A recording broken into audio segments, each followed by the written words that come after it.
ওই লোড ম্যানেজমেন্টের আওতায় সংসদও যেন থাকে। যদি ঢাকার অন্য অংশে 1 ঘন্টা থাকে, এখানেও 1 ঘন্টা যেন বিদ্যুৎ না থাকে। মাননীয় বিরোধী দলের নেতা, সংসদ তো চালু রাখতে হবে, সংসদ বন্ধ করা যাবে না।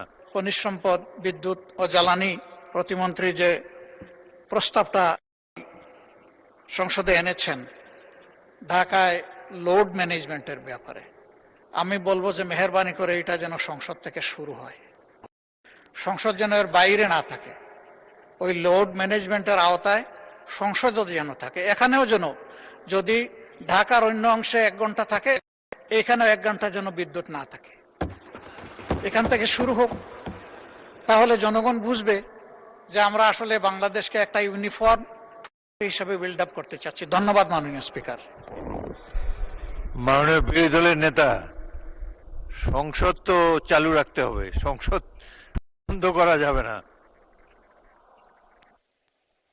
মাইক দেন, বিরোধী দলের নেতাকে মাইক দেন। আমি সংসদ ভবন বলেছি, সংসদের অধিবেশন আমি বলি নাই। আমি অধিবেশনের বাইরে অনেক কর্মঘণ্টা আছে, ধন্যবাদ। আমি সেই কথাটাই বলেছি। ধন্যবাদ মাননীয় স্পিকার। ধন্যবাদ।